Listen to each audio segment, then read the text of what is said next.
Welcome to Nightlight.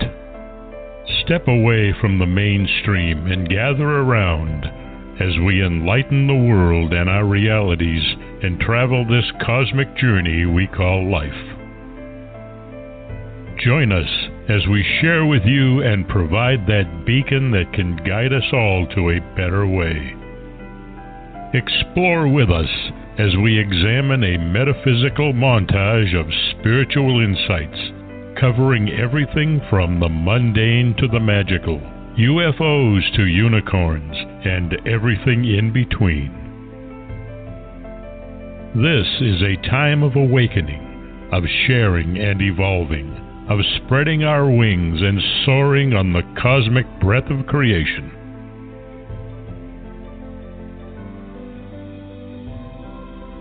Come and join with other light-minded spirits as we weave our lights together to seek understanding, enlightenment, and with a little luck, some wisdom. This is Nightlight, a reminder that you are never alone.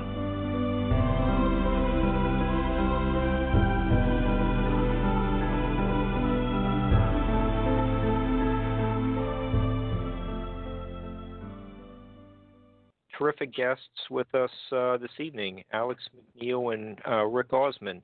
Hope everyone had a great weekend. Mothman Festival was fantastic. Hopefully get more shows coming out of that festival. Lots of great people down there. Those of us in the alternative history field deal with the efforts to debunk our work from academics. I've dealt with that. I've had to deal with people who wanted history to be the way they imagine it to be, not based on the artifacts. And so, I've worked with people who were convinced that they had Atlantis on their property. They had probably a recent native tribe's cairn. I really doubt Atlantis was located in Lincoln County, West Virginia. I've dealt with those who had a severe case of pareidolia. But in other cases, there are just so many holes in the academics' theories. Things just don't add up, that the doubts persist.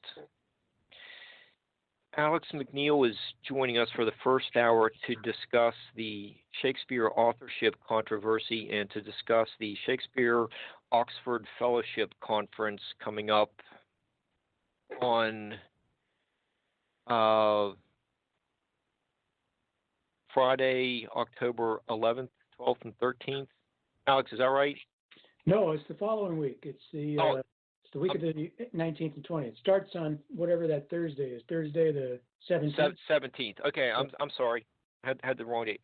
Okay, the conference is October 17th, 18th, and 19th. Okay, Alex. This is a broad category, and there are many points of views that need to be heard. We covered a variety of topics last week with the Ramon Jimenez, looking at the evolution of the writing of like five plays.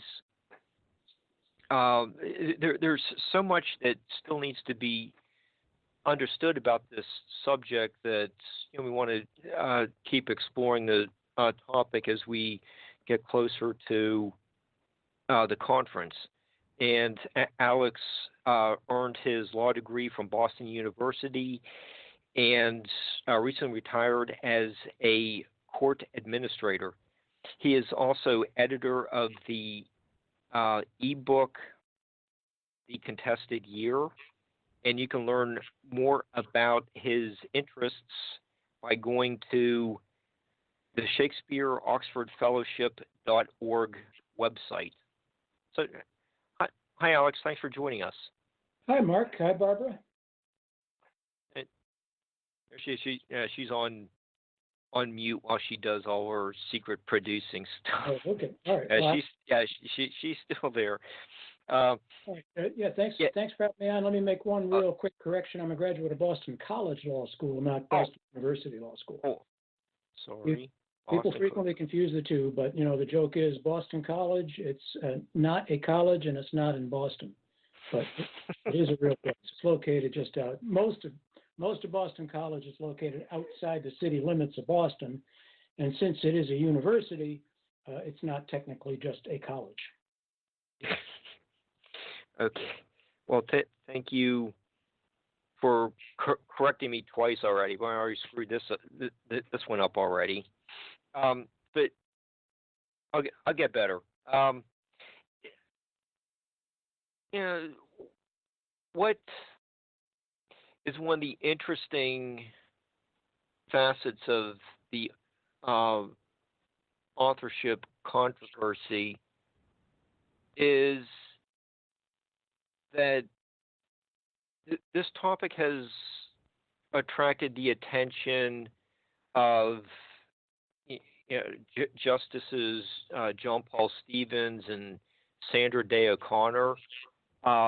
These aren't. I started off talking about some of the alternative theorists, or history theorists who may have some crackpot theories, but when you have some of these really high-profile people like Supreme Court justices, taking an interest in this case, they're very accustomed. Their job is basically listening to both sides of an issue, weighing the evidence.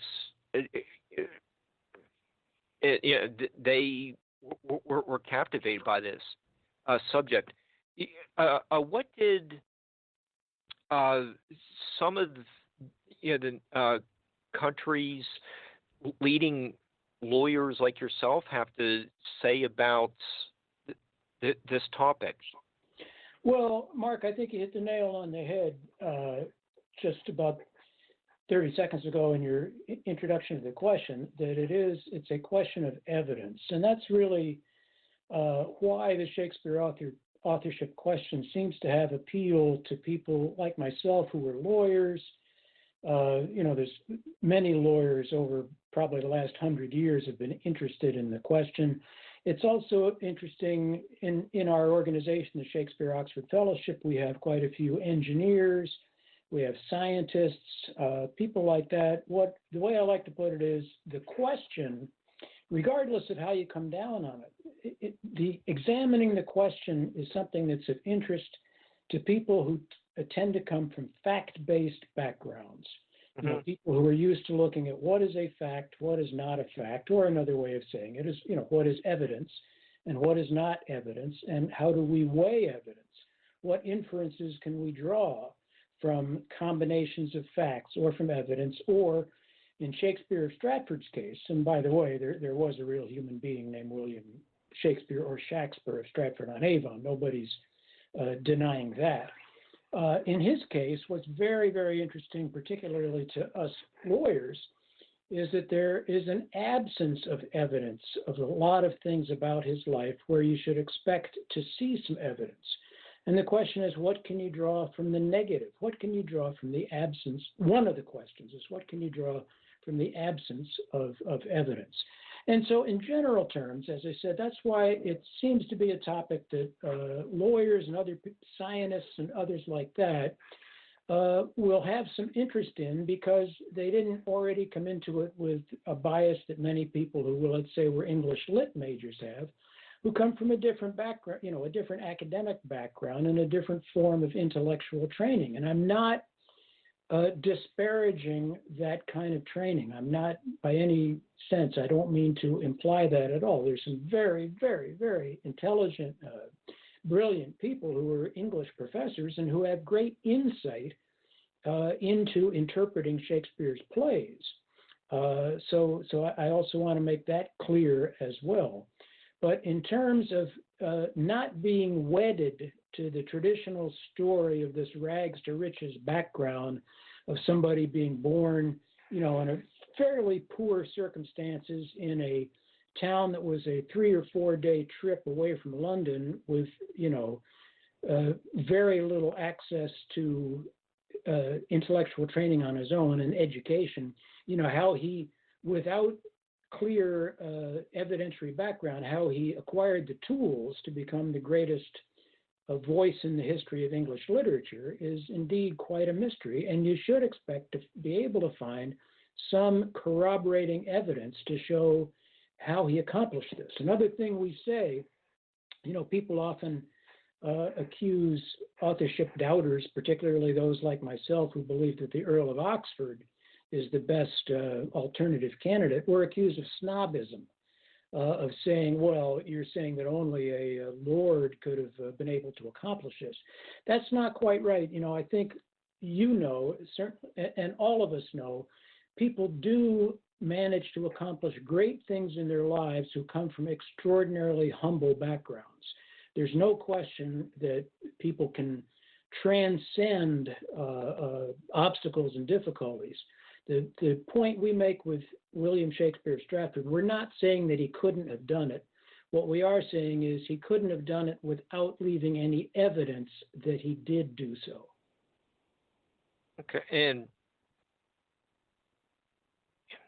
the fellowship also discusses Charlie Chaplin's interest in this, as well as 100 years later, Sir Derek Jacobi. Mark Rylance. 70 years ago, Orson Welles is involved in studying this historical mystery. They are bringing insights from the craft as well. So, just a work in, what people, academics are saying about the subject, as well as people who work, have had a long history in the theater. Like Derek Jacobi's like one of the all-time great names in Shakespearean drama. He's up there with Sir Laurence Olivier. What you said just about the facts and what people from different professions at different time periods are all saying, coming to the same conclusions. Yeah, and it's interesting, as you said, the people who are in the theater craft, some themselves, those who've taken the time to explore the question, certainly find it interesting, and some of them certainly have been persuaded, but like Derek Jacobi in particular. Another person you probably don't have his name at your fingertips, but an American actor. Remember Michael Chiklis from The Shield, and also the old TV series The Commish? I'm not saying. Well, some of your listeners, you're old, but that was before my time, I think. Well, some of your listeners will certainly know who Michael Chiklis is, and he's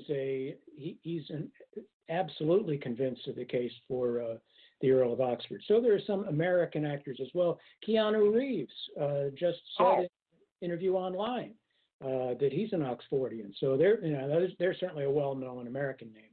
Okay, yeah, that's Keanu is a little bit more my contemporary on that one, but yeah, and it's just very interesting, and when Ramon was on with us last week, he's saying Mark Twain wrote a whole book on the subject. Yeah, apparently the last thing that Mark Twain wrote, just within a year before he died, was it's not quite a book-length thing. It's a sort of, what would you call it, a booklet or a novelette. It's called Is Shakespeare Dead?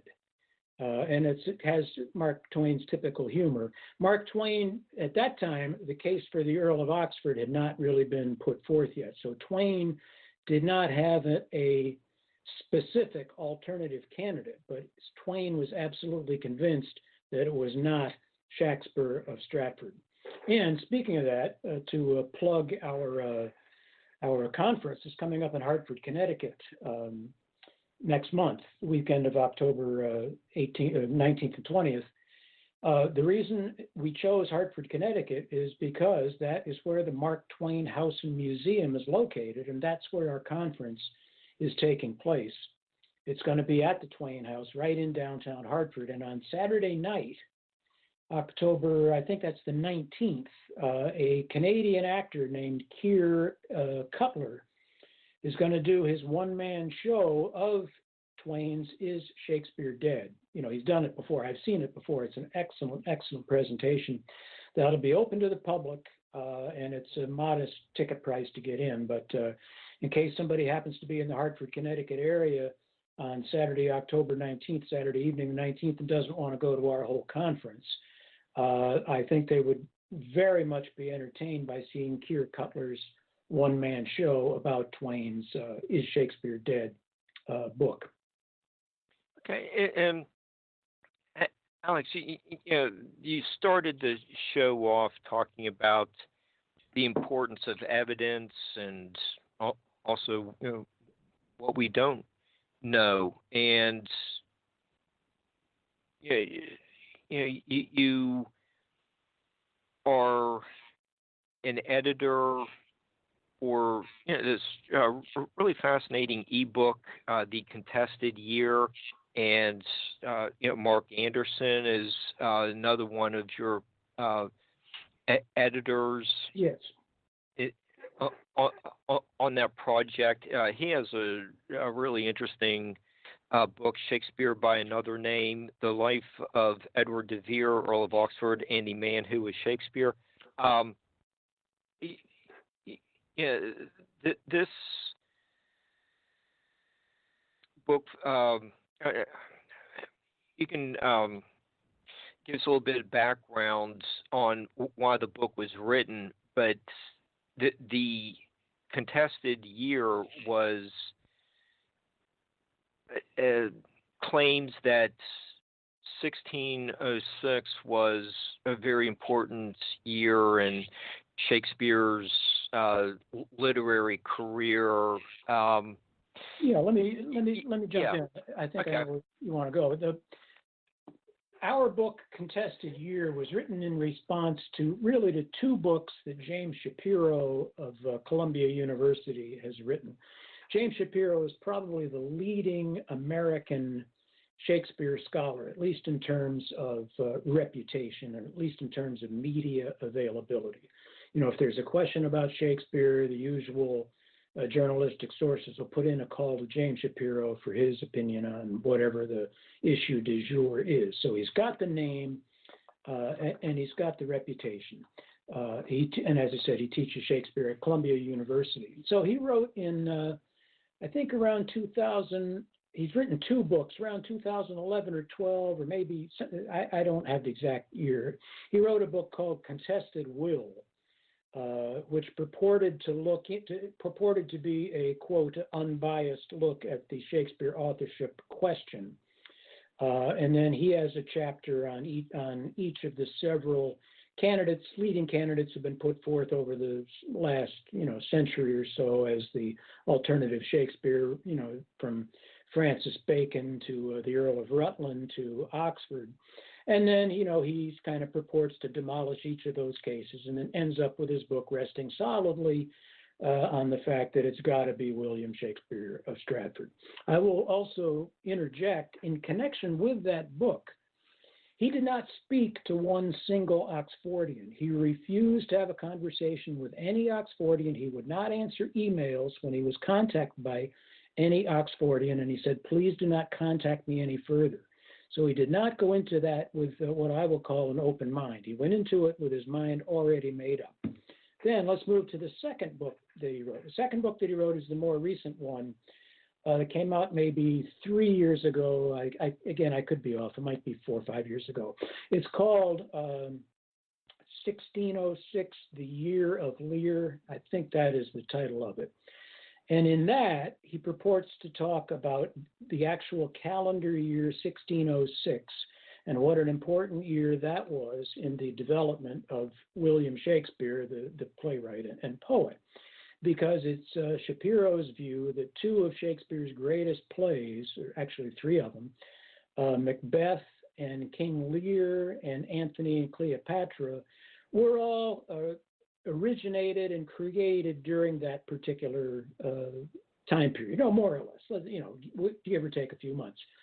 The subtext in his picking 1606, though, is something that he doesn't mention in that book at all, which is he never mentions the Earl of Oxford in that book because the Earl of Oxford died in 1604. So if James Shapiro can make his case that Shakespeare of Stratford created his greatest works in 1605, 1606, and early 1607, he's proven his case without even having to utter the word Oxford. So we all think there was a subtext in that book. So three of us decided to refute that 1606 book with our own counter book called Contested Year. And we got, I think, about 20 or 21 people each to write a chapter refuting one of Shapiro's chapters. So that's what that's all about. We think we did a pretty good job. It has not gotten a lot of publicity. We didn't, it was self-published. It doesn't have the big cloud of a major publisher behind it. And it certainly has gotten very little notice, but I'm glad you're aware of it. And if you've taken a look at it, I guess, as you said, I hope you found it interesting. But it goes to a number of issues, the fact that mainstream English department academics do not want to touch this question. They're perfectly happy with their own construct. And I get that. I understand it. Nobody likes to have their core beliefs challenged. And if you've spent your entire professional career writing books and teaching classes based on a biography of somebody from Stratford-on-Avon who was born in 1564 and died in 1616 and must have lived such and such a life, you can't go near a competing construct that doesn't involve your man. That's part of that is human nature. As I said, very few people, almost nobody likes to have their core beliefs challenged. And this is in 1606 is an important year according to Dr. Shapiro. Yeah, and it was an important year in British history as well. I don't mean to dispute that here.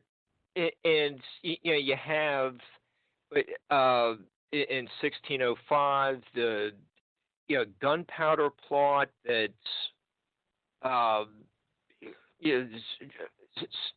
still is discussed today. I mean, that's a major terrorist plot foiled.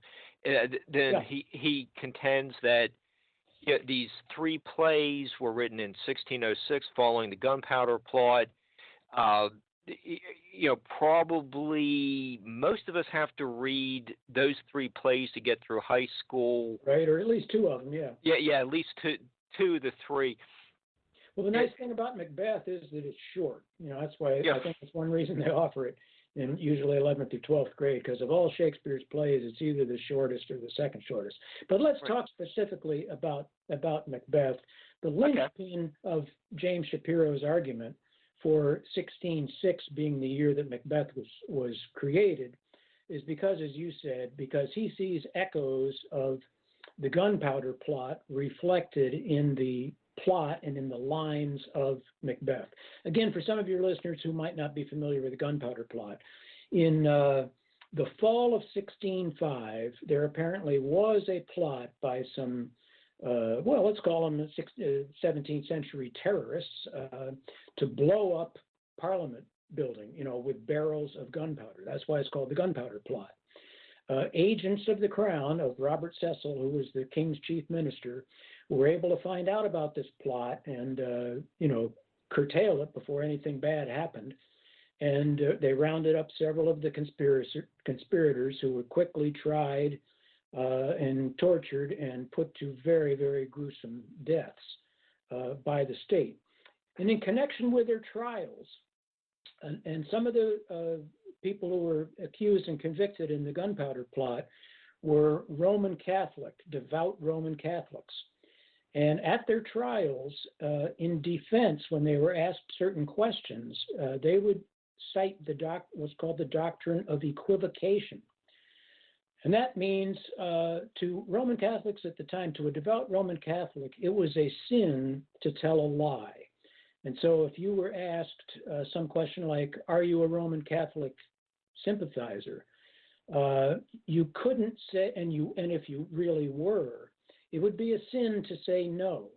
So you would try to come up with some other kind of answer that would be not quite a lie, but but wouldn't quite be telling the truth as well. And that's known as the doctrine of equivocation. And the doctrine of equivocation, as I said, was in the news during the trial of the Gunpowder Plot conspiracists, because a number of them invoked that defense. However, the doctrine of equivocation goes way, way back and was known and was used in other treason trials as early as the 1580s and again in the early 1590s. So just because there's a reference in a play to equivocation doesn't necessarily mean that it has to date as late as 1605, because it could be 20 or more years earlier that same doctrine was used, and it could be that that's where the reference comes from. So that's one of the points we tried to make in our book, Contested Year, is that you can't hang your hat on equivocation and just say, well, case proved, because the Gunpowder Plot terrorists used the doctrine of equivocation in their defense. Okay, well, in similarity, following the Gunpowder Plot, the publication, supposed publication of these three masterworks, all produced within 1 year. You also have there's a plague outbreak in London. You're saying, well, you can't hang your hat on just this doctrine of equivocation from just 1605. To make the publication of this group of plays come out at this one period. The plague, there was the outbreak of the plague in 1608, but there was also one about 15 years earlier as well. So you need to take a look at some of these reoccurring events while we study this the whole entirety of the subject of Shakespeare or De Vere was the author, and maybe De Vere is writing about things much earlier than what the academics are saying Shakespeare wrote. So which is what you talked about with Ramon last week, by and large, right? Yeah, a little bit, but we didn't get into the plague. Mm-hmm. But but can you tell us a little bit about the plague outbreak, from the difference between the plague outbreak of 1606 and the one in 1590? Well, I'm not an expert on the difference or the severity of different plague outbreaks. I know there were serious plague outbreaks, often in London. And as a sidelight, if you ever read up about sanitation during the Elizabethan and Jacobean times, I mean, the fact that everybody wasn't killed is kind of amazing. I mean, it is a testament to how healthy a number of people are, and how incredibly good our bodies are, at least many of us, at evading and avoiding deadly diseases, because people had no idea of sanitation. They had no idea of germs, and they were pouring raw sewage out into the streets. I often say to people, just as a sidelight, if we could go back in time and found ourselves plopped into London in any year, whether it's a plague year or not, in 1590 or 1600, whenever it was, I think our major reaction would be shock at how absolutely filthy everything was. And that would also lead to, you'd be terrified that if you got any kind of wound or disease, that there was almost no medicine that could help you at all. So if you got sick, you better believe in God, and you better pray to that God, for that God to deliver you from illness, because you couldn't rely on anything else to deliver you. So I just think we'd be shocked at how absolutely primitive conditions like that were, all the way up and down the line, from the poorest people out in the country towns up to the people in the great palaces. The sanitation was horrible all over the place. Anyway, so the point is that, yes, there were frequent outbreaks of plague, and it was one reason that the kings and queens did what's called a summer progress. Every year they leave London and they go out into the countryside, and they spend 2 or 3 or 4 weeks at various estates of very rich noblemen who had to entertain them. But one reason they did that was to get out of town to avoid the plague or other epidemics that might be raging. And so theaters would be closed when there was a serious plague outbreak. One of the immediate repercussions was that the theaters were closed because they were gathering places for large crowds of people. It wasn't that they didn't want people, enjoying themselves. It was that they wanted to disperse crowds for the reason of not spreading disease. Yeah, and you're contributing author for that chapter. I did mention, it really wasn't plagues that closed the theaters. So some did go out of business because of bad management.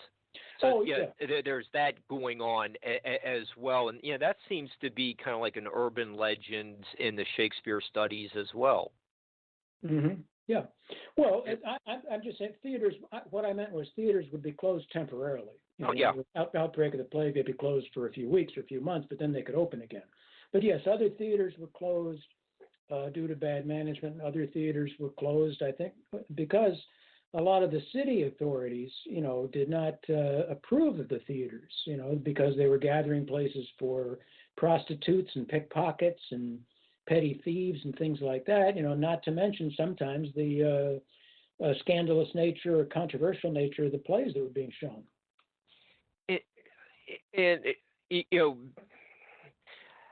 I think the fellowship's leading voice is, I would say, Alexander Waugh, and he presents a lot of fascinating documentation, and it's really surprising how much survives. And he draws our attention to there are newspapers, and there's like a guest book from the banqueting house that still survives, and I guess he mostly gone through it, but there's no record of Shakespeare attending that play that night. But we know who at least 35 of the people were who did attend. So it is, your group has really gone out there to search through almost every surviving document to extract information. Well, we've searched. There's a lot more to be looked at. I don't think there's any question about that. But by the same token, what's interesting is that for the last 150 years, people have been looking just as assiduously to find any kind of document that relates to William Shakespeare of Stratford. And the most recent document that actually pertains to him, I think, was discovered around 1900, and that was when he gave a deposition in a lawsuit in London that involved two other families. It said nothing about his writing career or his acting career or anything like that. He'd been a boarder in a rooming house, and it was just about a dispute between the owner of the rooming house over a dowry between the rooming house family and another family. But William Shakespeare Stratford was a witness in that particular case. And that's the most recent document that has been discovered, that has a signature of William Shakespeare of Stratford on it. If you want to talk about what we haven't found, okay. That's interesting. Which gets into what I said earlier at the top of the show. Really, much of the case involves the interesting question of absence of evidence, and what can you draw from the fact that there's an absence of evidence. Bearing in mind, of course, that all this happened 400 years ago, and that some documents are going to get destroyed or lost. And we shouldn't expect to have a full picture of anybody's life, from that long ago. But in William Shakespeare of Stratford's case, first of all, there's no evidence that he was ever received any education. If you read most biographies of William Shakespeare, they say he went to the grammar school in Stratford. Some will say he received an excellent education at the school in Stratford. In fact, there are no records from the Stratford Grammar School at the time of his boyhood. So you cannot say that he did or that he did not go to school. There is no evidence that he did. There is no evidence that he ever wrote a letter to anyone. And this, in my opinion, is pretty staggering, because there is evidence that he was an accomplished businessman and that he spent part of his life, certainly in London, working in the theater, and that he also spent part of his life back home in Stratford attending to various business interests, buying and selling land, interests in land and leases and stuff like that, and lawsuits and blah, blah, blah. So the fact that there's no letter from him about anything, it doesn't matter whether it's a literary question or whether it's a business question, no letter or even a reference to the existence of a letter from him, is pretty amazing, especially when you consider that in something like all but two of the plays, they mention letters, and letters are, common features in the plays, because how else are you going to communicate with somebody who's not face-to-face in the room with you when you don't have, 400 years ago, there's no TV, there's no radio, there's no internet, there's no Skype. You don't have much choice in how you're going to communicate with people. Likewise, there's only one letter that was ever written to him, and that was from a Stratford neighbor asking him about the possibility of a loan. It has nothing to do with anything literary at all. Nobody ever dedicated a written work. Nobody ever dedicated a poem or a book or a play to William Shakespeare. And yet at the time, it was common for all those writers who certainly knew each other to dedicate works to each other. That's the way the business worked in those days. You dedicated stuff to your friends, and likewise they would reciprocate.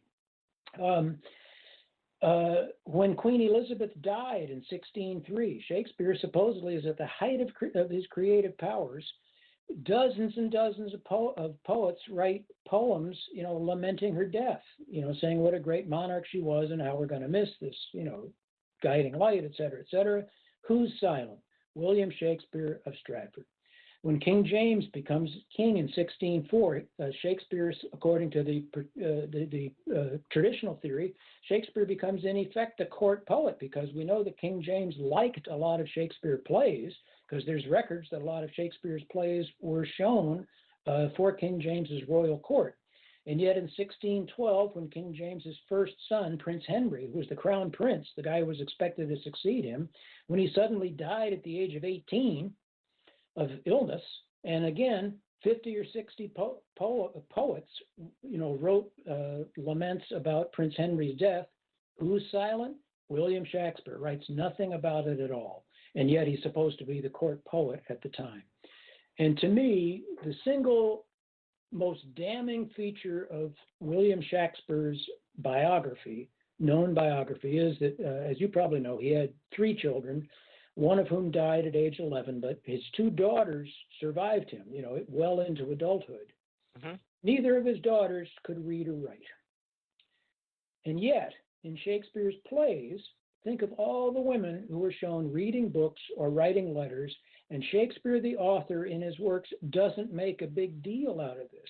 He doesn't have a female character who says, oh, I can read, let me show you what I can read, or let me show you that I can write. Shakespeare, the author, takes it for granted that his female characters are, by and large, not all of them, but most of his female characters are able to read and write. And yet, Shakespeare, the human being, doesn't seem to think it's important that his own flesh and blood learn how to read and write. And to me, that disconnect between the known biography of Shakespeare of Stratford and the biography that you would expect to find from the author of the Shakespeare works, the disconnect is so wide that you've got to at least raise your eyebrows. You've got to at least say, what is going on here? Why did this happen? Mm-hmm. Excellent point. Well, thank you. You make a convincing argument about, we're talking about 2 different people, yeah. and Catherine's Shakespeare Suppressed book, she talks about Michael Drayton. Really did. He was from Stratford as well. That's right. Didn't have anything to say about palling around with his friend from the hood, and even.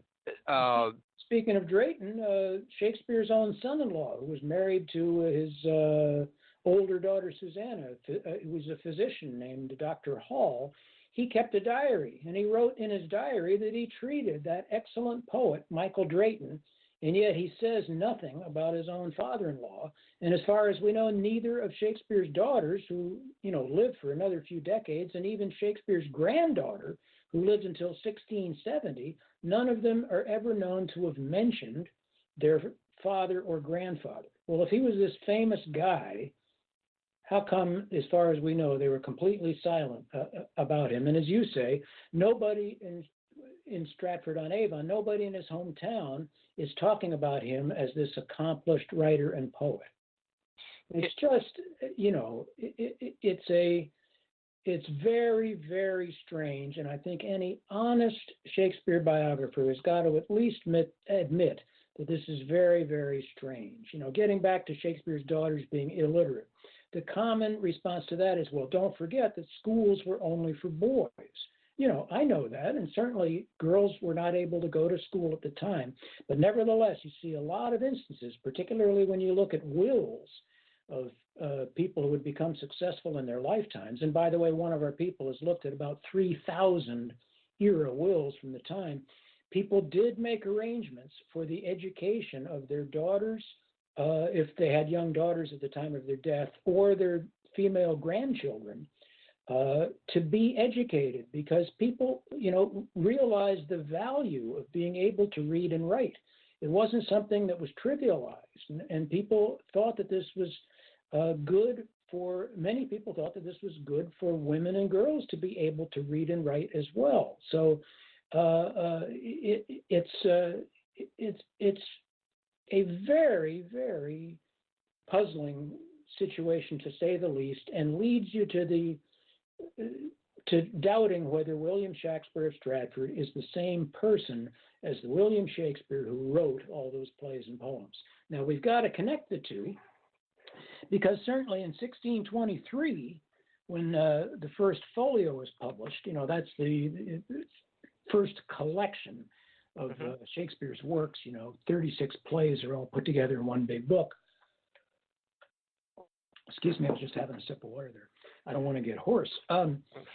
When that's published, and the material in the front pages from Ben Jonson and from some other people certainly seem to suggest that this is that they're honoring William Shakespeare of Stratford-on-Avon, and that's the same time that the monument is erected back in Stratford-on-Avon, which purports to be commemorating Shakespeare of Stratford as the author. But you mentioned Alexander Waugh just a few minutes ago, and Alexander Waugh has done some incredible detective work deciphering what those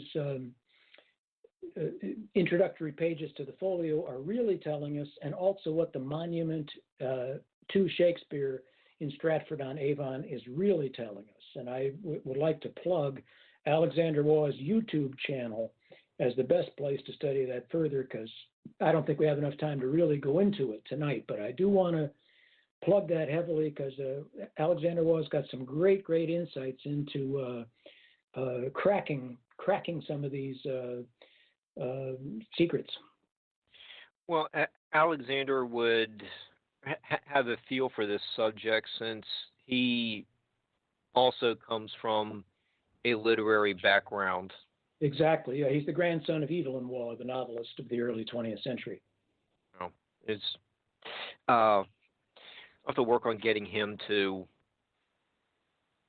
make his debut on Nightlight. He's an impressive speaker. I really like his heritage. Just really an amazing person. But he's a good, and as you just said, he's a good speaker, and he's done one heck of a lot of research, and he doesn't back down. He doesn't have much respect for the traditional view, and he's done an awful lot really deconstructing the arguments about the Shakespeare Birthplace Trust. They claim that all those buildings in Stratford-on-Avon, are all, this is Shakespeare's birthplace, and this is the school where he went to, and this is, Anne Hathaway's house, and so on and so forth. That's all built on a house of cards.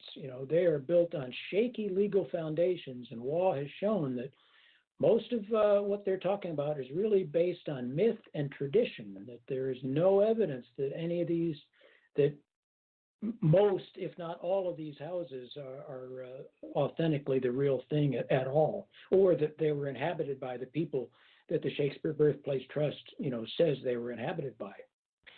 And Alex, we have approaching 11 minutes left, but as we've had Catherine on a couple times over the last year, and Ramon as well, as recently as last week. We've gotten into this, maybe a little bit more so with Catherine. These two clearly distinct personalities that emerge from the plays and what the academics usually say, and what in a close reading of the sonnets, it was like just two different personalities leap out from the page. How do you think that this, like, Shakespeare person who seems to have had a connection to the Globe Theater, but it's not proven that he was the writer, author of the play. He was just had like a financial interest in the Globe Theater. But how did he become the face for the plays? What's your theory on that? That's a very very good question, Mark, and I'm really glad you brought it up because I was just thinking about the same thing myself. We don't have Oxfordians. I don't think have a complete theory about when and how it happened. And I will say I think we're mostly agreed that William Shakespeare of Stratford did get to London. There's no question, but he got to London sometime in the 1590s when he would have been in his late 20s. So he certainly was involved with the theatrical community there. I think that's most everybody agrees on that. Exactly what he was doing remains more difficult to answer. It's not clear that he was involved as an actor. It seems clear he may have been involved in the management side of the theater. He may have been involved certainly as a money lender, because he was involved as a money lender in other parts of his life.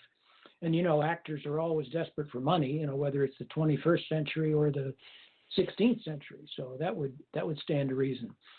I think he was put in there early on, and the name Shakespeare begins to appear on two poems in 1593 and 94, and it begins to appear on plays in 1598. I think he's involved almost from the get-go as what we would call today a front man, somebody whose name can appear on the title page, and who, if any stuff hits the fan, he's the one who can be called on the hot seat to be questioned about something, or if somebody needs to be identified as an author, he's the person who can be so identified. And I think in exchange for doing that, he got two things. He got money and he got prestige.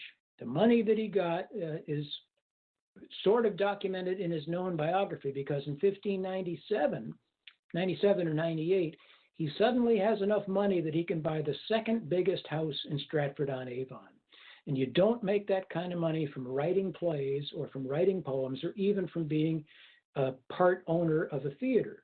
So suddenly he's come into a substantial amount of money by the end of the 1590s that enables him to become an established property owner back in his hometown. And later on, a few years later, he buys even more land. He's a pretty extensive landowner by the time of his death. The second thing that he gets, bear in mind, as everybody knows, he was a commoner. But in 1596 or 97, I think that's the year, he finally gets a coat of arms for his family. So he becomes, in those days, he's known now as Will Shakespeare Gentleman. And that was another rung up from just being a common person. It was kind of the lowest rank above being a commoner, but it was something. So in that class-conscious society, he suddenly got a little bit of class. I think those were the two things that he got out of this deal by allowing his name to appear on the works. That's the best answer I can come up with. Is it coincidence that his name has so much other import? Shaking a spear, and compare a spear to the quill pen. Is the author, if it's just a pseudonym, it's a very, very good pseudonym, even if it's not tied to a real human being. Will, through my will, I am shaking a spear in my own way. I am writing powerful words. So was the fact that his name was so close to the pseudonym that the author already had in mind to use, was that just one of those amazing coincidences? I don't know if we have the answer to that question yet. Okay. I've really been intrigued by this subject for probably about 30 years, and it never gets old. There's just, if you read more about it, there is just so much that your group is putting it into place to make us have a better understanding, and we're still looking for other information in the musty documents and some the dungeon of some castle. What's something that you think we really need? Just that one will, or that one piece of evidence that. That's another. That's sort of a fantasy question, right? Yeah, a little bit. It's just what's that one thing we need to end all the debate? Well, is there anything like at Hedingham Castle where? Well, no, I think that's been gone over tooth and nail. There certainly are a lot of things that are in private archives that have yet to be discovered. People are discovering new documents, of all different kinds, not just having to do with the Shakespeare question, but there's a lot of documents that have not been transcribed and probably haven't been looked at by anybody in centuries. So there's the hope that something else will turn up. I suppose the Holy Grail might be to find a manuscript of a Shakespeare play in Oxford's hand. That theoretically could exist, although I doubt that it would still exist. Another great document to find would be a letter from someone saying, "I knew them both. I knew Shakespeare of Stratford, and I knew Edward de Vere, 17th Earl of Oxford, the great writer."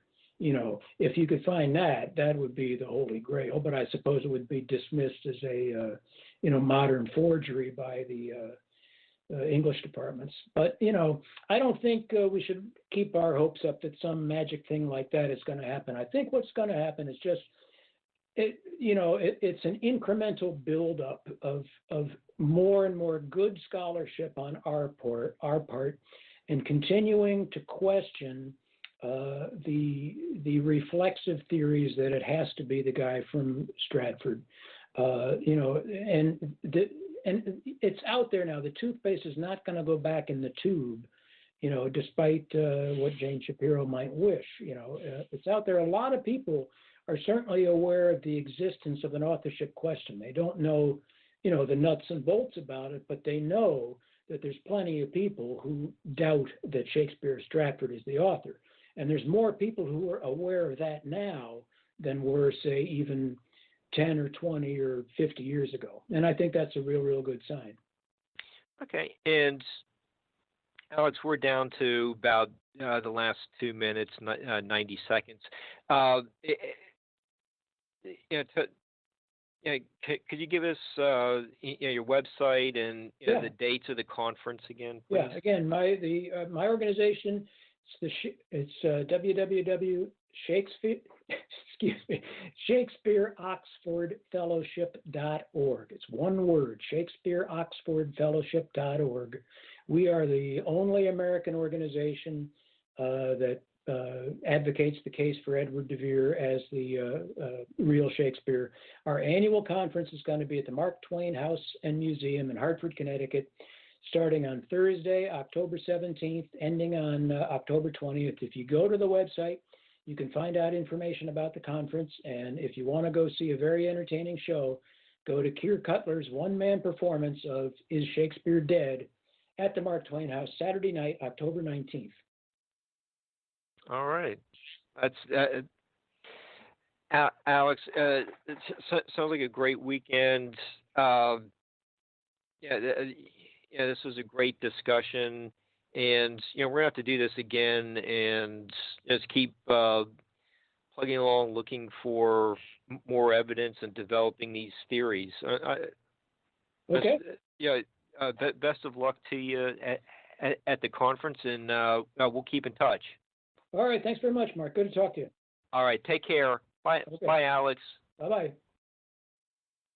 Okay. Barbara, how'd you like that? Interesting stuff. Thought it was very, very interesting. Really cool, cool person, and And, I've often wondered, after reading Catherine's book, and I will admit I am not as much of a scholar on Shakespeare as I would like to be. I'm not a scholar at all on Shakespeare, actually. But it makes a great deal of sense that De Vere wrote most of the stuff, because the one thing that he didn't bring up was the only, that I know of, the only signature of Shakespeare that they have on record is that on his will, and he misspelled his name twice. So the Oxford man. So, it does bring into question, if he couldn't spell his name, how could he possibly have written all of those beautiful words? But, the one thing that nobody has brought up that I will insert into this totally academic thing is, the most beautiful writing I've ever read was that was channeled. So let's put another theory out there that quite possibly this man could tap into and channel an amazing author on the other side that wrote all of the material, and that would explain why there is such a great amount of it, why it is so diverse. I mean,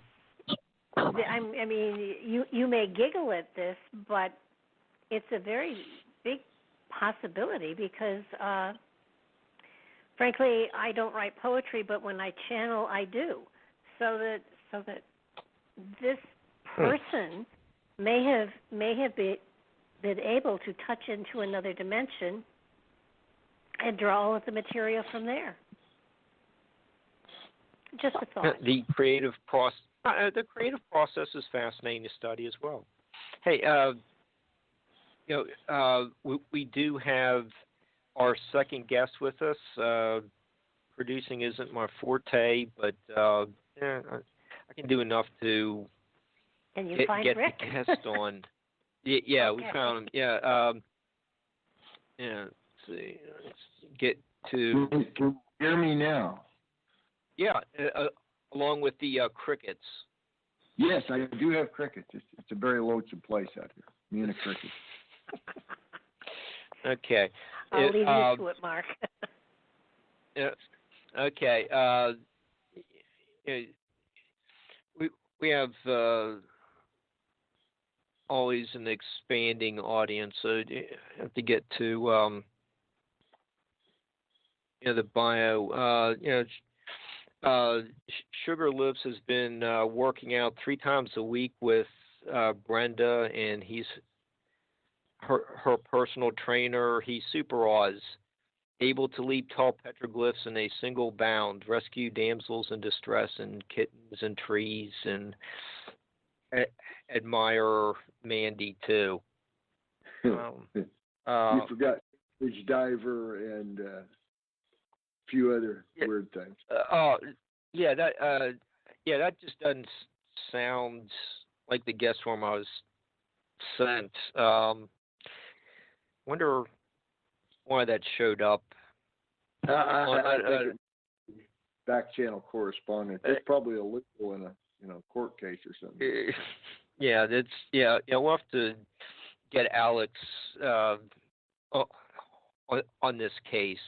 He probably studied that at Boston College, but anyhow, while I try to figure out where that bio came from, I'll just read the other one I had prepared. It's, Rick Osmon has been a longtime friend and gave me the nudge to venture into writing. We had a great time collaborating on Rick's TV show, The Oopa Loopa Cafe, and Rick is on the board of advisors of Ancient American magazine, and he is the author of the well-respected historical study, The Graves of the Golden Bear, Ancient Fortresses and Monuments of the Ohio Valley. Hi, Rick. How are you? I am well. Good. Other than one thing, and since you mentioned the book, I have to go into this. Okay. The book is, new copies of the book are no longer, not currently at least, available. Amazon has used copies for only $128. Okay, well, hopefully we have a few rich listeners who wouldn't mind. Yeah, I don't make anything in those, but yeah, go for it. We are working on a new reprint, actually a whole new publisher with the same basic book. In fact, the original files, but we have to make some changes because, well, the old publisher does not exist anymore. Okay, and Rick, you're going to be speaking at AAPS next weekend. That's October. A week from this Saturday. Yes, I am. Yeah, 4th, 5th, and 6th. At least I got that date right. So, yeah, you're going to be. You've written about the ancient water routes from the Great Lakes to the Gulf of Mexico in Ancient American Magazine, but you're also going to be covering this in your presentation. So, what time period are we looking at that there was basically no portage between the Great Lakes and the Gulf of Mexico? This is better than conjecture, but it still requires some more research. So take that as a caveat. We're looking at a period between 4,500 years ago and 3,500 years ago. Okay. For about 1,000 years, there was a water route that did not require portage from Isle Royal to Poverty Point, Louisiana. And I'll detail exactly what that route was. Okay. So this is part of the ancient copper trade, yes, going back like starting over 6,000 years ago. So, yes. Okay. But the high traffic, the high extraction rate, the millions of pounds of copper came out during that 1,000 year period. Other than that, it was mostly just float copper that was picked up and hand carried. Okay. So yeah. But I show it as a timeline, and you can also take it as the same time. This same 1,000 years was the biggest Bronze Age era in Europe and Africa and, well, far Western Asia. So there should be some correlation there. Now, there's certainly correlation time-wise, chronologically, but is there correlation of that copper came from Michigan? Well, yeah, maybe a little bit. That's not really what I'm talking about this time. I'm talking about how did they get it to the southern coast. So. Okay.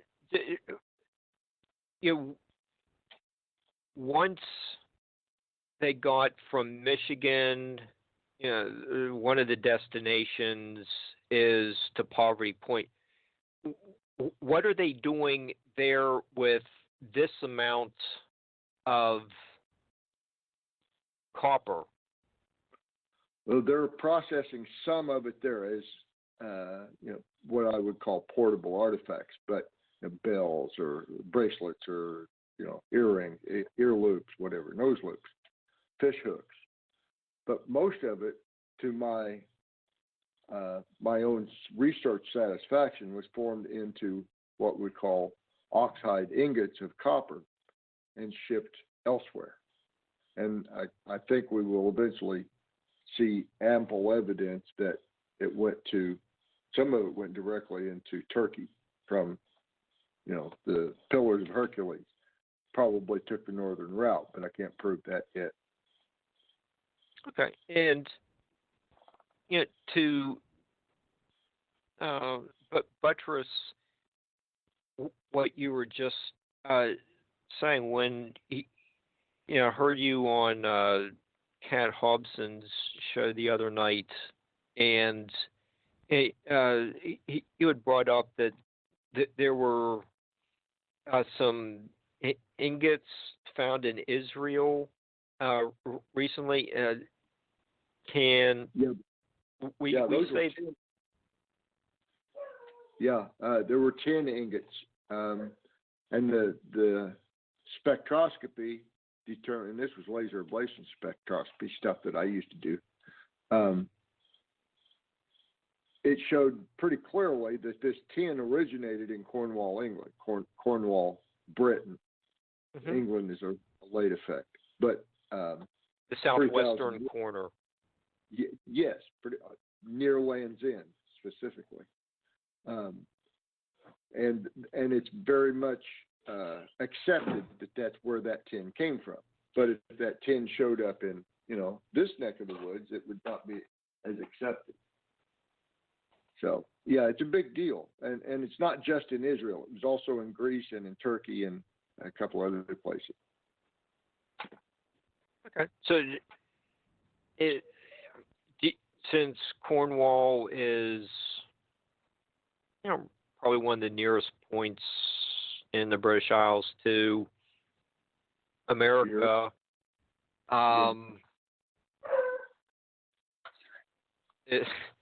is that some indication of the transportation routes?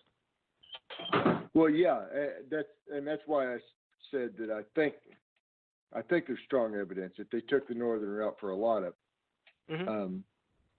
Probably to take advantage of the Gulf Stream, because it helps propel a boat 3,000 miles. And it's also closer to a great circle, short route. So there you go. Everything came together real well. And the tin being in England mixed with the copper that would come from North America would make bronze to fuel the Bronze Age in Europe. That's the going story here. And part of the very opening of my presentation is I make a list of the things that we're going to use as premises during this presentation. That's one of them. We believe the copper went elsewhere. Okay. And I haven't been to Poverty Point. I've been reading about it. It's a central trading destination for the archaic people. I mean, this is a place of profound importance in America's prehistory. I have to believe that it represents to that period of time what Gotham, Chicago represented to the United States in, say, 1900. Okay. It just made a lot of importance. A trading point for everything. And think about it. All of the grain commodities were traded on the Chicago Exchange. Cattle. Everything. Everything was traded. Anything that was portable and had value had a central trading point. And for that period of time, that was Poverty Point. That's my contention, at least. Later on, it was Cahokia, but it was, a lot later on. 4,500 years later. Yeah, and we start having these mounds built. It's actually a huge mound complex that just kind of kept radiating from Watson Break and Poverty Point all across the landscape. But what I find very pertinent is that 3,000 years ago, Poverty Point was a group of 7 concentric earthen rings around a central capital, if you want to call it that. Chieftain's place, I don't know. It's more than a chieftain. There are too many people that are involved. Watson's Break, on the other hand, is 800 years older than that. So was it continuity it's kind of hard to tell because we don't have any archaeology for watching the break. What we have for Poverty Point, though, is pretty interesting. We've got in excess of 4 million portable artifacts have been gathered so far. And there's a good 40% that's probably not been touched. And, Wow. and they're strange because we've got everything from thumb size to fist size, fired clay effigies. Many of them are human head effigies. And we've had all kinds of guesses of why this is happening. And the most common one among archaeologists is, well, this was a heating stone to throw into your soup and heat your soup up in a skin bag. And my retort is, if they could do fired clay heating stones, they could do fired clay pots. And we don't find those there. So there you go. Okay. Not in the numbers at the head for the heads. However, they're almost always found away from what we think is the habitation area. So kind of hard to interpret. But the number of rings is also the same as what was that guy's name? Wrote about Atlantis. Plato. Yeah, that guy. He said it was 7 concentric rings of different metals, including one called orichalcum that nobody's really been able to identify. Uh-huh. But he had brass and bronze down just fine. Okay. Very interesting. So, with we were touching on that a little bit last week, and you still get about the same time. The Book of Daniel has that one statue with the bronze feet or something like that. It's like made of different the statue is made of 7 different layers, and there's some metals. That's all about the same time period. Yeah, well, roughly at least. We don't have a great time period on the Book of Daniel, but we also had some very real-world, highly well-documented giant bronze, in particular, statues. The Colossus of Rhodes being the most prominent, but only the most prominent, and maybe the biggest, but even that's in dispute nowadays. And it was assembled from the dropped weapons of a vanquished army that came calling at Rhodes and got driven away. So, Rick, with all this transportation going on between the Great Lakes and stopping at Poverty Point in northeastern Louisiana, and then the trade winds taking other ships across the Atlantic to Cornwall and other destinations, say island of Rhodes, and other destinations in Europe. Have we found any canoes or ways that barges, the means that this amount of raw materials were transported? Well, we have a few examples of canoes, typically from 1,000 years ago rather than 4,000 years ago, but we contend that the design is probably roughly the same. And this would be the incontinent, riverine craft that moved the stuff from the Great Lakes to Poverty Point. And they'll be typically about 30 to 40 feet long, 5 feet, 6 feet wide, payload of roughly 4,000 pounds, in addition to crew and provisions. So 4,000 pounds of payload. And my guess is, for most of that 1,000 years, you could make that one-way transit in about 4 weeks in the summertime. In the wintertime, you could not make that transit at all. So you had about 4 or 5 months that you could do this, but you could do it, 2 or 3 times in that 4 or 5 months. Mm-hmm. Now, if you had, say, 1,000 of those boats doing 4 trips a summer, carrying 4,000 pounds apiece, you'd have a pretty good payload of copper, or whatever you were actually carrying. And this went on for 1,000 years. Yeah. Okay. Due to going back, that far into antiquity, have there been any molds that survived? Well, we have a couple of contenders. One at Fredericksburg, I believe is where it was. At Fredericksburg, Tennessee, they found a mold in the ground, basically, and some evidence of vitrification of, like hot metal being poured into it and molding or burning all the soil into something almost crystalline.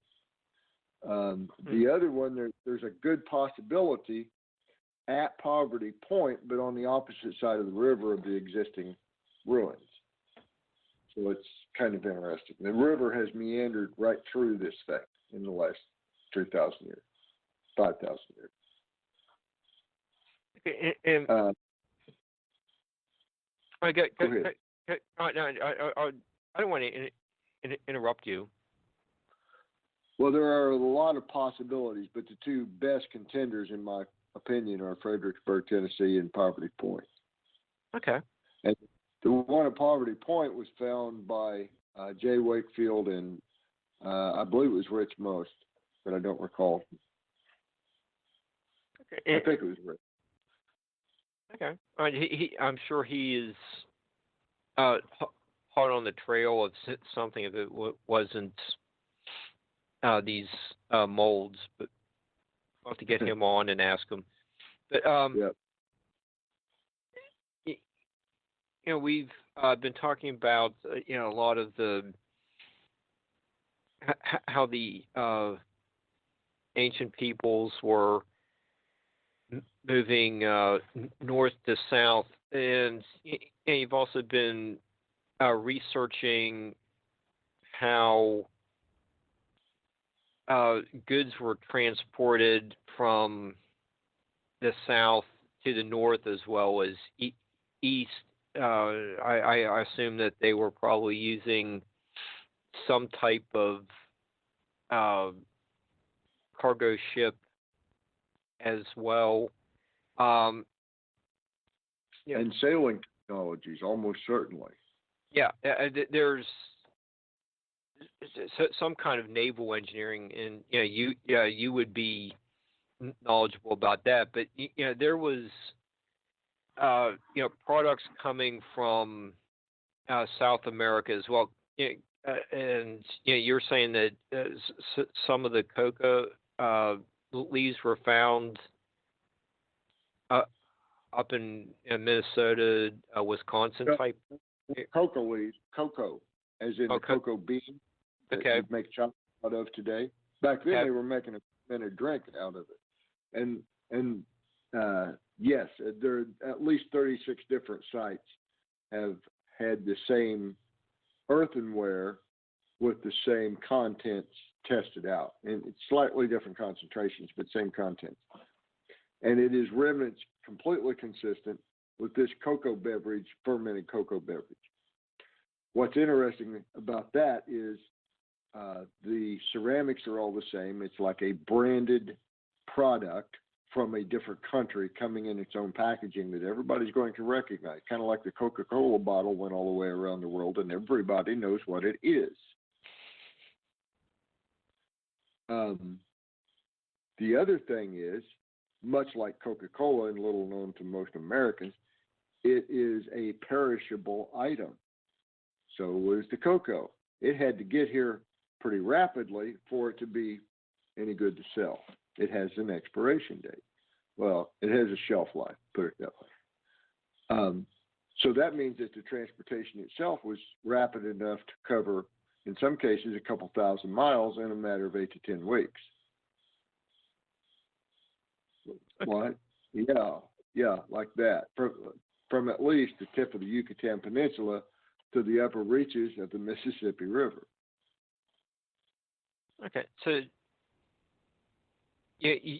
your specialty in what 6-7 years of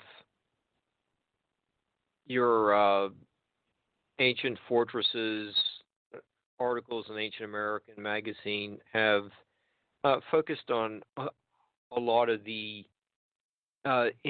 inland water routes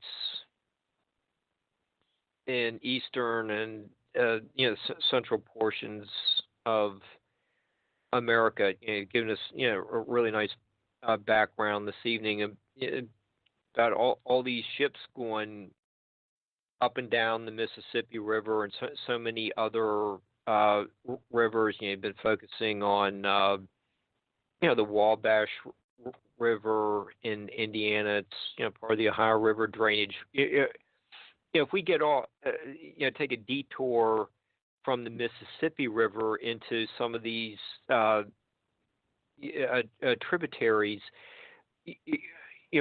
what is your research disclosed from, say the Wabash River? Well, let's start with all these rivers. Everything that feeds the Mississippi used to be moving a lot slower and be a lot wider. Since everything in the last 200 years has pretty much completely changed the face of all the rivers in North America. Say 4,000 years ago, this period of time we're looking at for moving the copper, the rivers were languid. That's the best word I can use. They flowed, but they didn't flow swiftly, and they weren't so turbid that you couldn't see through a glass full of it. It's just, and the foliage along the banks was constant. That, in fact, in the upper Midwest, that's where all the trees were. The rest of it was prairie. So the tree roots and the grass roots and all the foliage kept those muddy banks from turning it into the big muddy river. It's only after we started farming it the way we farm it that it became different. So that is a background. All of the Wabash, which today is not navigable, sometimes you can't even get a canoe through it. 100 years ago it was. They had steamships, or steamboats actually, that traversed at least 2/3 of the length of the Wabash on a fairly regular basis. And then about 115, 20 years ago, that ceased because, well, they just turned into a series of sandbars. The Ohio River, it has dams and locks and stuff, and it is right. Also a shallow river, but it is now a series of big, deep pools along the river bed, managed by the Army Corps of Engineers.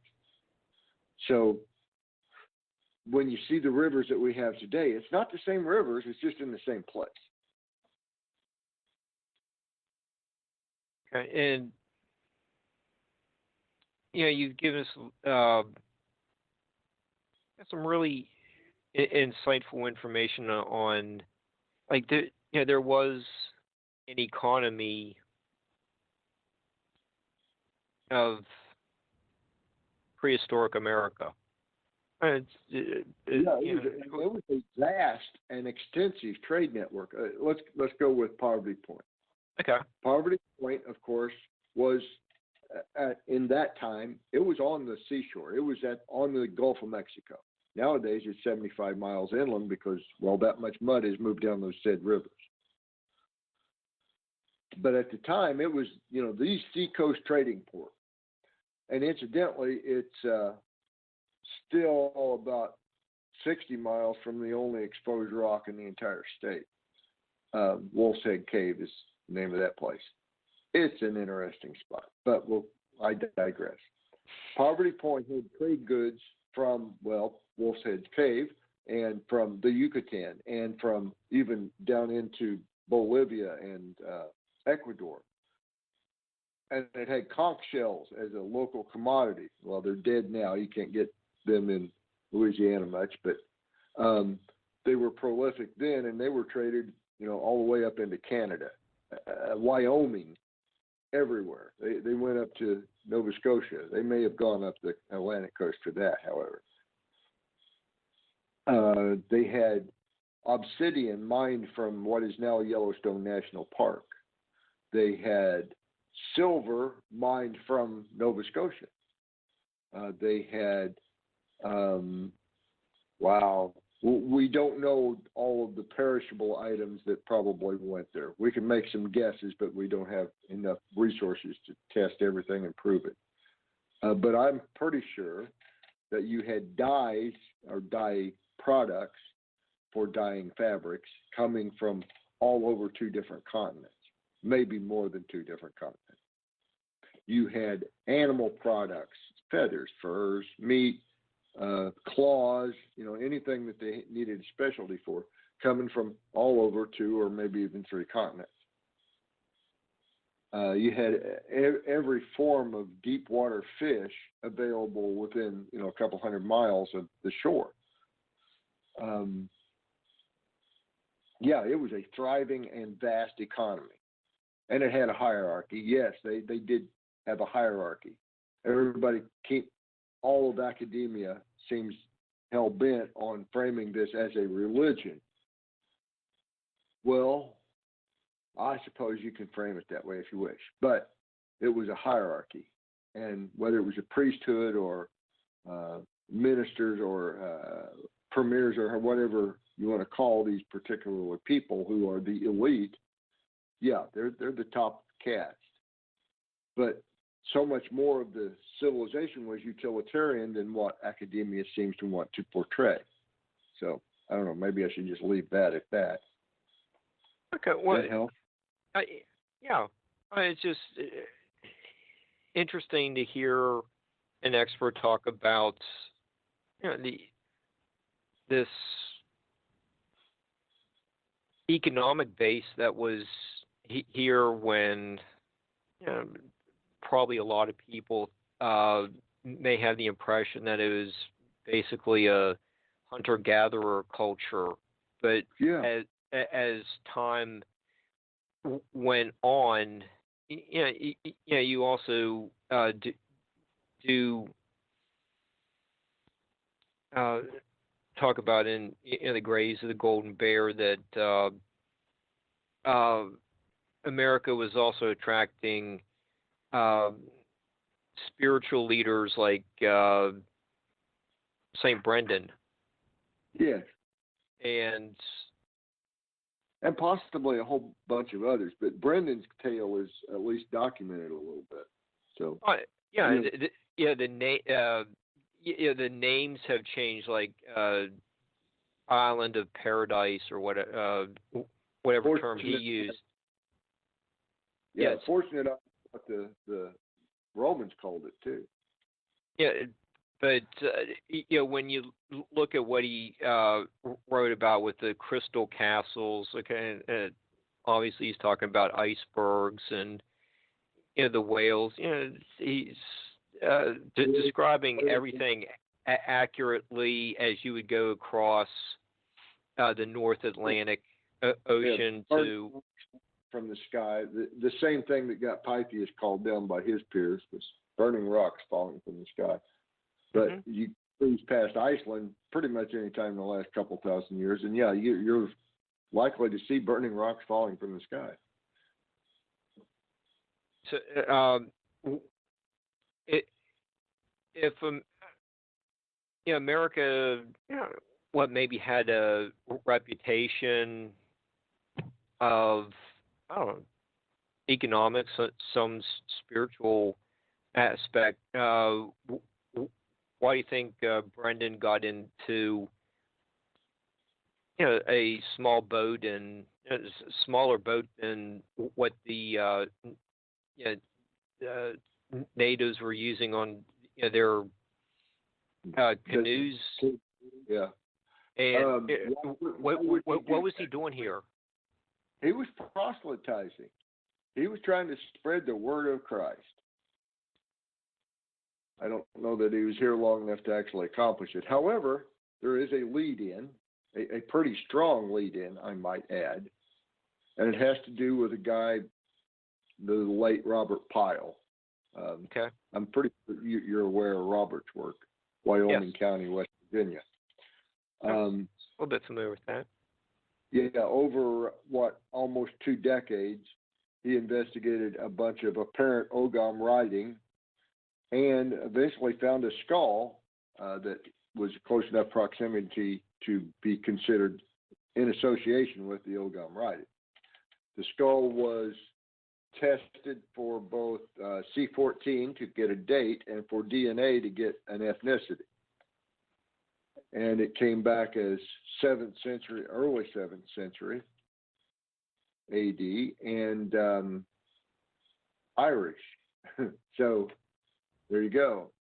And the Ogham writing was identified, it was accepted as Ogham writing, Irish Ogham, by a supposed expert in Irish Ogham. So we'll just go with that. Okay. So Robert Dickey, I'm sorry, he's gone. And aside from the Irish Ogham writing, you're also covering that there are stone box graves in southern Indiana that closely resemble the construction of similar mortuary Practice. In Wales. Can you tell us a bit, there seems to be plenty of evidence to show that all of this transatlantic crossings was going both ways for thousands of years. Well, yeah. The stonebox graves, they're called stonebox graves in the United States, and they're not just Indiana. It's like from up your way, West Virginia, all the way into Missouri, all the way along the Ohio and many of its tributaries. But they existed. That practice was used from about 480 AD. This is the earliest, and this is not conjecture. It's C14. I have to go retrieve some of that report for somebody who's also investigating it. Up to about 880 AD. And the time span changes also some other aspects of the burial practices. In the very early ones, there were no artifacts buried with the body. Not even bracelets or necklaces, none of the more common copper items of later times or earlier times. And later on, somewhere in the mid 7th century into the 8th, 9th century, they changed and started putting stuff in them, earthenware, some of it with holes already made in it, much like the Mayan practices, except that they didn't have a big hole in the ground to throw it all in. So the stonebox graves that were in Wales were also in similar time periods had no artifacts. Unfortunately, they also had no bodies because, it was so acidic a soil that they all went away. The scientists were able to date other organic materials that were in the graves and got the dates that we use as, simultaneous with what was going on here. Some of those stonebox graves were for 7-footers in Wales as well as here. So there you go. All right. And if listeners are enjoying what you have to say, you will be presenting parts of this, what we've been discussing during your presentation next Saturday. Right. A week from this coming Saturday, yes, on the 6th or 5th, I guess it is. Yeah, Saturday, October 5th. So,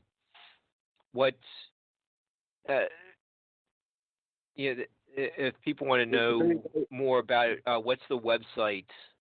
The best website is aapscopper.org, and you can register there, or you can call 906-942-7865.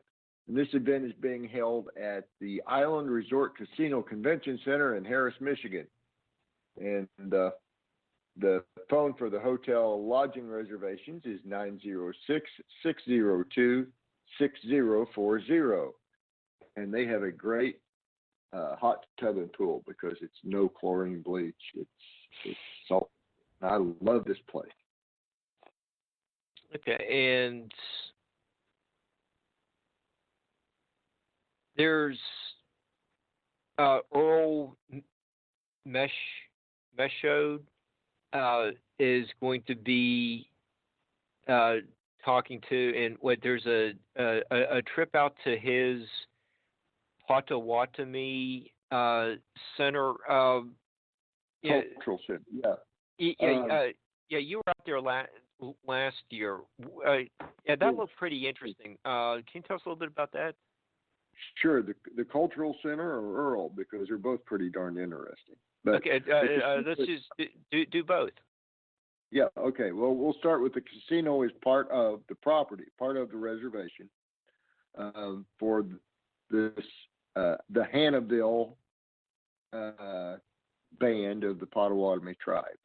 And the name Hannah goes back to a very specific person who kind of helped save the whole family line. It's better to hear Earl tell the story, but Earl tells the story at the Cultural Center when you can catch him there because he's a pretty busy guy. But the Cultural Center has everything about this particular band and how they survived over a period of almost 200 years trying to coexist with, white man and trying not to get screwed out of all their lands, which they're doing pretty good, and I'm proud of them. But the Cultural Center has cultural items and costumes and baskets and stuff that they've made. And it has also some items that are the property of the AAPS, but on display in their cultural center because, they share the vision. Interesting. Out of place artifacts in the AAPS cabinet. So the event, the Cultural Center will be open for visitation on Sunday afternoon, the 6th. I will not be present for that one. I have to head back and attend to other immediate duties. So be it. Okay. What's it? Sounds interesting. And so there are some out of place artifacts associated with the Potawatomi tribe? Well, no, the only real association at this point is that they're willing to house them for us. Oh, okay. But and some of their stories share aspects of the stuff that we believe. Well, like I was saying, we believe most of the copper went elsewhere. It's just so be it. And the corresponding times, I'd love to come back and talk for a couple more hours about this, but at the same time all the copper was leaving there were these pyramidal-shaped buildings going up in Egypt and elsewhere. So the copper chisels wore out rather quickly. Just saying. Okay. That sounds like if we had some more time, sounds like we could make a segue into that mysterious subject about quarrying stones. But the whole Saturday roster, if you will, since we only have 8 minutes or so, the whole Saturday roster kind of forms around this whole copper trade this year. It doesn't always, but it does this year. And I'm batting cleanup for that whole round on Saturday. Jay Wakefield, he's always got copper and bronze on his mind. We got a guy talking about specifically about the copper trade. Another guy's talking about the gardens in Michigan, and now there are a few more he's discovered. But Lon. Yeah, Lon they are absolutely industrial grade and production rate gardens. They're feeding bunches of people and doing it in an industrial fashion. Those people that are on the rivers, or those people who are mining, and those people who are wielding the 1 million hammerstones found around the mines. And then Earl's coming in to talk about the center. And after that, Carl Hinkey's going to talk about DNA evidence and population replacement in Europe, but in the period of 5,000 to 4,000 BC. Then I'm going to talk about the copper that was moving at that same time, basically. So it's all connected. That's how we work. Yeah, Lon's very interesting. Indeed. Yeah, you have to feed all those people. They aren't. They can't all eat fish. Yeah, they can't. They don't have time to forage. They're out there beating on rocks and stuff. Yeah. They need some people to grow the squashes and make the food for all the workers. And Lon's information does fit in with what everyone else is going to be discussing. And then you get Ron's Macintosh stone, and you were talking about using copper tools to quarry the stones for the pyramids, but you have to wonder about the kind of tools that were used to make carve the hieroglyphs in the Macintosh stone, and that looks like they were using some kind of ancient Dremel to make those hieroglyphs. I don't know where they got the. Really my opinion only, but yeah, I think you've hit on it. They had a way of powering a rotary tool. It was probably human powered. Don't get me wrong, but they did looms. Why couldn't they? Yeah, he sent me some photos of it. I just don't know how you get such fine detail on like a pebble the size of like a little bit larger than a quarter. It's amazing artistry. Well, but you had a very similar. Well, we're going to run out of time on this one. You had a very similar feature, set of artifacts that was found in Michigan, and they are individually carved, tiny stones, inch to an inch and a quarter across, and each of them has a unique symbol on them. It's part of the Matisse Lodge stuff that nobody outside really knows what it is, but we do know what it is. We don't know what it means. And been at least 2 different caches of them found in situ now, and no 2 stones are exactly alike. So I don't know. Whatever tools they were using on both sides of the Atlantic. So there you go. Cool stuff. Okay, and with this diverse group of people getting together, you did say that many of them are going to show the interconnectedness of the copper trade. Next week we're going to be talking with Joan Conover about the ancient canals in in America. But when you go to these conferences, what do you see that is accomplished by all these people getting together? Is it making things more confusing, or getting people to think? What's your response to all this information? Well, my response is not the same as everybody else's. Your mileage may vary. It gets people thinking. The best thing that can happen at those conferences, in AAPS in particular, is that we get a kid, because you can see the wheels turning. And whether they actually pursue it in early life doesn't matter to me, because they will be thinking about it for the rest of their lives. So there, that's the seed I'm throwing there. Okay.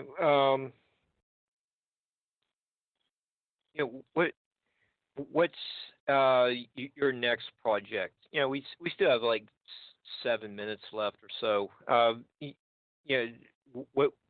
What are you working on next after you come back from the conference? Well, in regard to what I do for the field of archaeology, I am going to try to get a reprint publisher for my book. I'm already in conference with one. I think we can pull it off. I have been working on another book. I have still have a little hope of getting it to the publisher this calendar year. It's entitled The Seer and the Oracle. And it's about line of sight communication methods used pretty much all over the world in ancient times. I'm still writing for Wayne, an Ancient American magazine. Still currently on the West Fork of the White River here in Indiana as my target area, because there's so much of it, and I've been around it all my life. And it cuts down on the travel expense too, Let's see what else. I'm working on starting a new band. I had not discussed that with you, had I yet? Not yet. Starting a new band. Going to do tribute band kind of thing, but not just to one person. We're going to tribute a bunch of the front men of the 50s and 60s. So, there'll be everything from Elvis and Johnny Cash to Roy Orbison and Jim Reeves and whoever else we can throw in there. And some later too. Johnny Rivers. Yeah, there'll be some Johnny Rivers too. Cool. Yeah, that period, to me, that's one of the best periods for the music that I love. And going to try to do that in time to have a gig by Halloween. So. Okay. Is Brenda going to join us for the last couple minutes to put in her 2 cents? I don't know. Perhaps. I don't know. We'll see. She's invited. If she's listening, I guess. I hope she makes a quick appearance. I should have said something when she came in, but anyway, yeah, plans. We got somebody. I was in a conversation with a good friend of mine the other day, and he said, "I lost my train of thought," and I said, "On which of the 93 tracks?" Because I've got that many too. Yeah, multitasking takes many forms. But yeah. Too many tasks. Yeah, I'm not very good at it. Just having the show notes in front of me and producing isn't one of my specialties, but that's why Barbara does an excellent job of coaching me. At some point, I might actually become somewhat professional at it. But You're very efficient. Just don't. Yeah. You're there. Yeah, it's people like Brenda and Mandy who get me distracted, but Boy, do I know that feeling.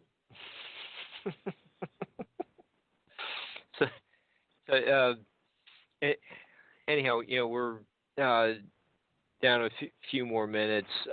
Is there anything else you want to plug? And it's the AAPS copper.org is the website for anyone who's for the event. Yes, and I don't even have the information in front of me for what it costs for the event, but Judy will be happy to fix you up.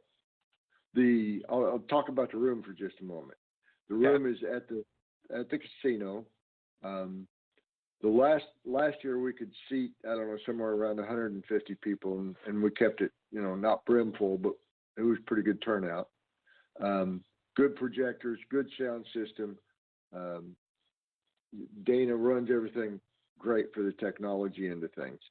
The food is top notch. It's not cooks, it's chefs. You can buy meals as a separate package. You can go gamble. If you check in at the hotel, you get like a $5 coupon set for playing games. They also have bands in a couple of the bars. They have good food too in the restaurants. I really like the casino. I'm not a big casino person, but I like this one. They had a great architect. Are there going to be DVDs available? Yes, and there are also DVDs available from last year. I do not know the cost on those, but yeah, they're available through the same, I believe, the same website, aapscopper.org. You can get the whole set. You can get like 2 or 3 speakers on a disc, or you can get the whole thing. Friday night, I believe it is, there's a sing-along kind of social networking thing. That gives you a chance to practice with your band. Yeah, I won't have the whole band there. Yeah. I may not even have a guitar there. I did last year. Did a couple songs. But anyway, yeah, it's fun time. It's not all work. It's fun time too. And the networking thing is big. What are you going to investigate now? Oh, hey, I can help with that. Hey, do you know this guy? Have you read his stuff? Have you seen her presentation on Rocks That Talk to You? And by the way, they do. Okay. When you're there, everything is pretty much just located in one building. So you can get to the casino. There's the hotel and conference center. It's all centralized. Yeah, and about all the speakers, I won't say all of them, but about all of them have books or something to offer for sale. And they also have a silent auction, a bunch of other stuff to raise money for the organization. Yeah, it's a pretty nice place. That's in a separate room too. Okay. And how much is seating capacity is there? It seemed like last year it seemed like it was a pretty big room. Yeah, I think it's about 160 people, but there was still some room left, just no chairs. So they could have brought in another 30 chairs or so pretty easy. Okay. And you said that there's a good sound system as well. And a PowerPoint presentation is clear to see. And what they'll do is they run a live presentation, typically 50 or 55 minutes, and they'll run a 5-minute question and answer period, pass the mic around the room and whatnot. Because it's all being recorded, they want to hear the questions too. Okay.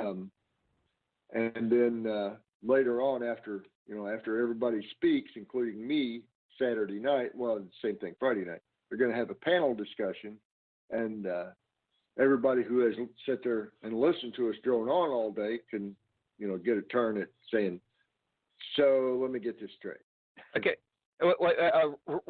Rick, speaking of droning on, Barbara says we have 10 seconds, so I just want to thank everyone for listening, and thank you for being our special guest, and we'll see everyone next Tuesday.